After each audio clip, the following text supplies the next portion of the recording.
Assalamualaikum warahmatullahi wabarakatuh. Selamat pagi ya saudara-saudara sekalian. Kita lanjutkan pembelajarannya. Kita masuk ke dalam hukum termodinamika yang pertama. Itu yang mempelajari mengenai hubungan antara kalor, kemudian energi dalam, dan juga mengenai usaha yang dilakukan sebuah sistem.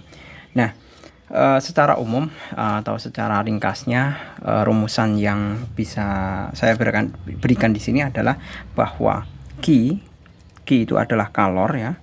Q itu sama saja dengan delta U ditambah dengan W. Nah, Q sendiri itu adalah kalor, kemudian delta U adalah energi dalam, kemudian W itu sendiri adalah usaha luar. Nah, yang perlu menjadi catatan bagi kalian bahwa masing-masing nilai Q, delta U maupun W itu bisa bernilai positif maupun bisa bernilai negatif. Yang pertama, untuk kalornya ya atau Q-nya positif itu manakala dia itu menyerap kalor.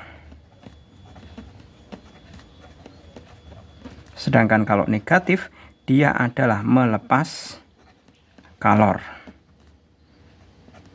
Nah, ini juga bisa kalian temukan pada pelajaran kimia ya, mengenai termodinamika juga. Delta H itu entalpi, mempelajari tentang entalpi dan kalor, itu kan juga ketemu ini.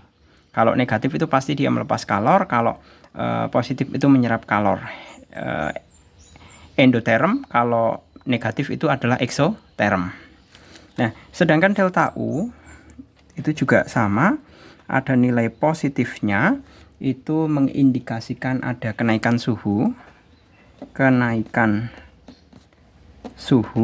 atau bisa dikatakan sistem dipanaskan. Sedangkan yang negatif otomatis penurunan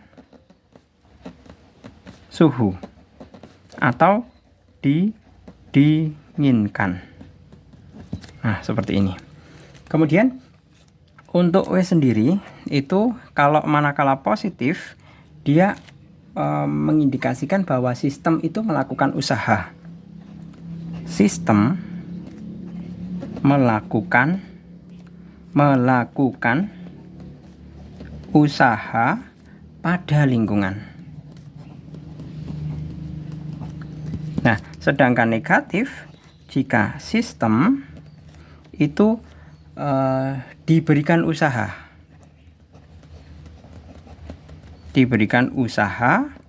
oleh lingkungan. Nah, seperti ini. Pada inti pokoknya mempelajari tentang ini ya. Karena materinya terlalu banyak kan tidak mungkin Pak Jul bisa membuat materi yang panjang lebar, nanti malah kalian bosan sendiri. Ini Pak Jul hanya ringkas poin-poin saja. Sebenarnya masih ada lagi ya mengenai bagaimana kita merumuskan usaha itu merupakan tekanan dikalikan dengan volume. Nah, itu sebenarnya banyak sekali. Cuman kalian bisa pelajari sendiri di buku materinya. Oke, kita langsung fokus ke soalnya ya. Dicoba besar kalor yang masuk ke suatu sistem pada proses isobarik ya. Isobarik ya, ini berarti tekanannya sama, adalah 2500 Joule. Hal itu menyebabkan volume sistem berubah dari 1 liter menjadi 3 liter pada tekanan 5 kali 10 pangkat 5 Pascal. Besar perubahan energi dalamnya. Nah, berarti yang ditanyakan kan perubahan energi dalam, berarti kan delta U ya. Berarti nah ini dikatakan kalor yang masuk ke sistem. Berarti Q masuk ke sistem itu kan berarti menyerap kalor, ya kan? Berarti kita bisa gunakan bahwa nilai Q-nya adalah positif. Jadi yang pertama yang diketahui bahwa Q sama dengan 2750 Joule. Kemudian V1-nya adalah 1 liter. Ya. 1 liter itu sama dengan 1 desimeter kubik, sama dengan 10 pangkat min 3 meter kubik. Nah, seperti ini. V2 nya juga sama dengan ya 3 kali 10 pangkat min 3 meter kubik. Kemudian tekanannya atau P sama dengan 5 kali 10 pangkat 5 PA atau dalam bentuk Pascal. Nah, ini kenapa liter dikonvert ke dalam meter kubik, karena ini satuannya Pascal ya. Ini alasannya. Kemudian kita langsung saja kita mau cari usaha yang dilakukan, bahwa usaha itu kan sama dengan tekanan dikalikan delta V. Tekanannya 5 kali 10 pangkat 5, delta V nya adalah 3 kali 10 pangkat min 3 dikurangi 10 pangkat min 3, seperti ini, sama dengan 5 kali 10 pangkat 5, 10 pangkat min 3 nya keluar, 10 pangkat min 3 kali 3 kurangi 1 ya, sama dengan 3 kurangi 1 itu 2, 2 kali 5 itu 10 ya, 10 kali 10 pangkat 5 min 3 sama dengan 10 kali 10 pangkat min 2 ya, berarti masih 10 pangkat min 1 atau sama dengan 0, benar ya, 0,1 Joule.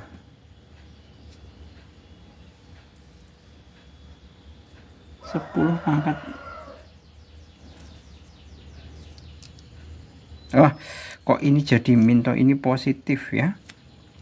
Nah, masih dikali 10 pangkat 2 masih dikali 10, berarti sama dengan 10 pangkat 3 atau 1000 Joule ya, 1000 Joule. Nah, sekarang karena W nya adalah 1000 Joule, kita bisa menuliskan persamaan yang tadi saya gunakan, Q sama dengan delta U ditambah W. W nya sudah ada ya, 100 Joule, Q nya sudah ada 2750. Otomatis kalau kita diminta untuk mencari energi dalamnya, berarti delta U sama dengan Q dikurangi W. Q nya adalah 2700. Sebentar. Astagfirullahaladzim. Ini 2500 ya, bukan 2700.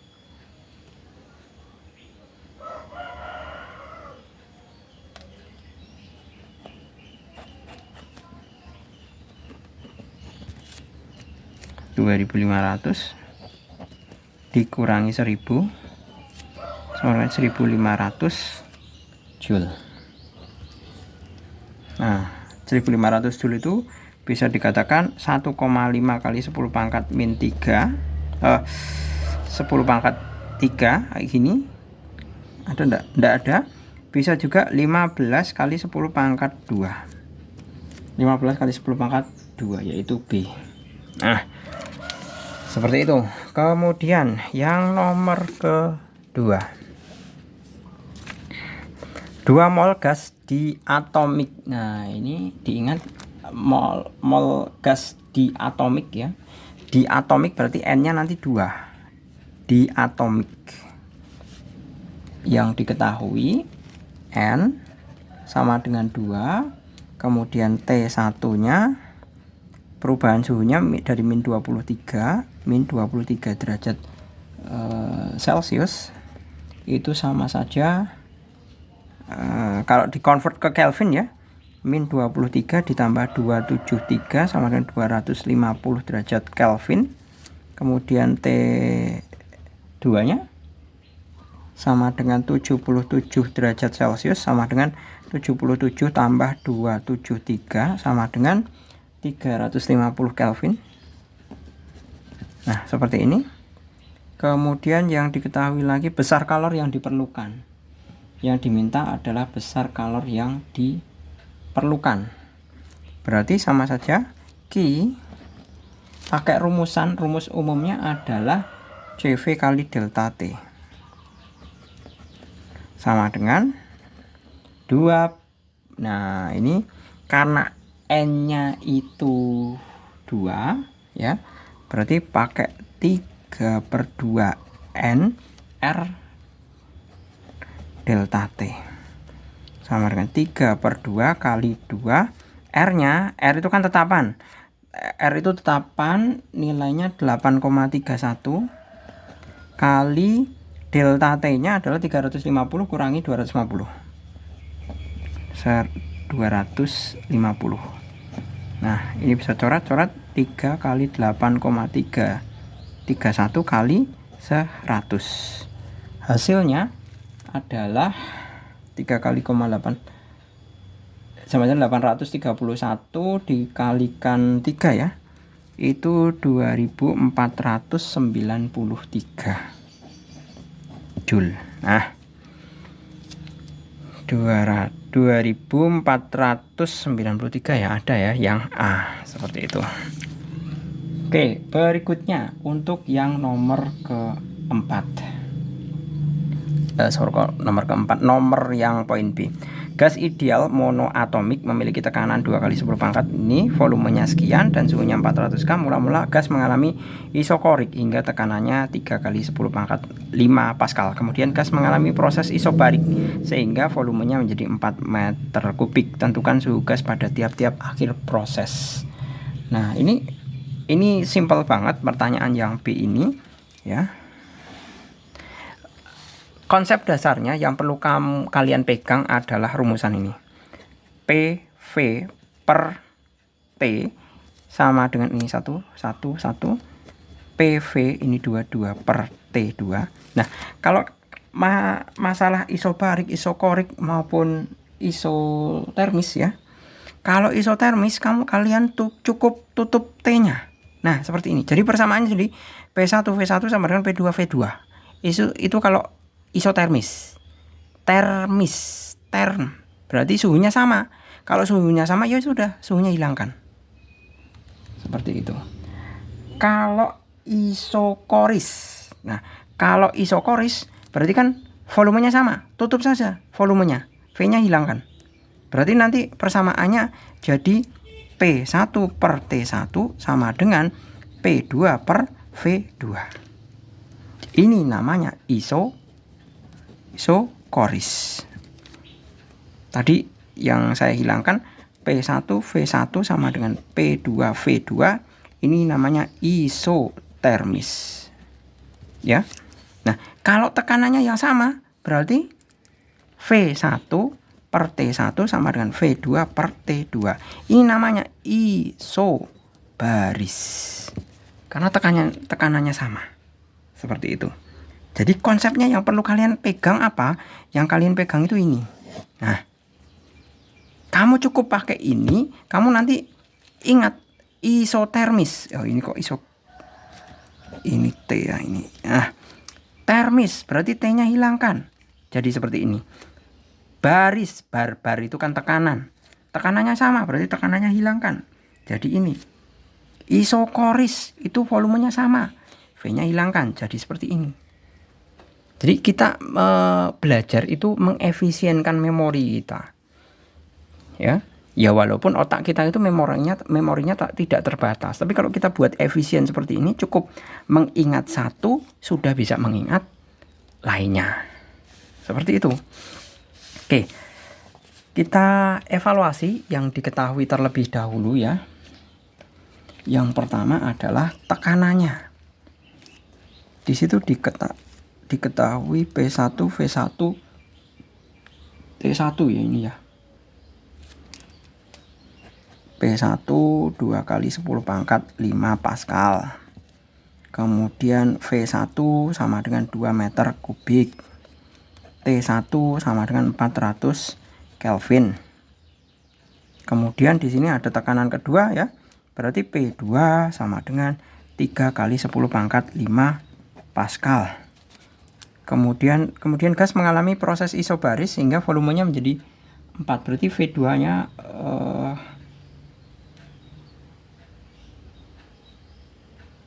V3 ya. Atau diasumsikan ini kan ada 3 keadaan. Nah, yang satu ini V3 sama dengan 4 meter kubik. 4 meter kubik. Nah, seperti ini keadaannya. Nah, yang pertama kita mau mengevaluasi untuk proses yang pertama terlebih dahulu. Mula-mula gas mengalami isokoris ya. Isokorik. isokorik berarti volumenya sama. Berarti P1 per T1. Ya kan? Ini isokoris. Berarti P1 per T1 sama dengan P2 per T2.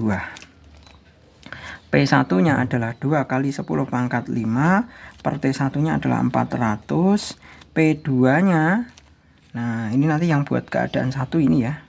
Ini yang buat keadaan 2, ini keadaan 1.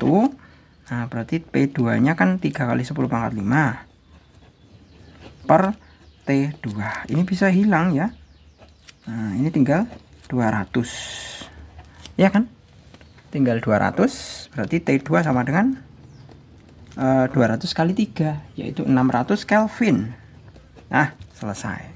Kemudian proses yang kedua yaitu di sini kemudian gas mengalami proses isobaris. Isobaris berarti tekanannya sama. Isobaris. Nah, isobars tekanannya sama, berarti V1 pakai yang ini. Rumusan ini, ya. Rumusan ini. Berarti V1 per T1 sama dengan V2 per T2 ya. Tinggal kita masukkan volumenya. Volume pertama adalah 2. T1-nya adalah 400 Kelvin. Sama dengan V ini pakainya 3 ya, keadaan 3 ya. Berarti ini 3, ini T3. V3-nya adalah 4 per T3. Ini bisa dihilangkan 2, berarti T3 sama dengan berapa ini? Sebentar. Oh, salah.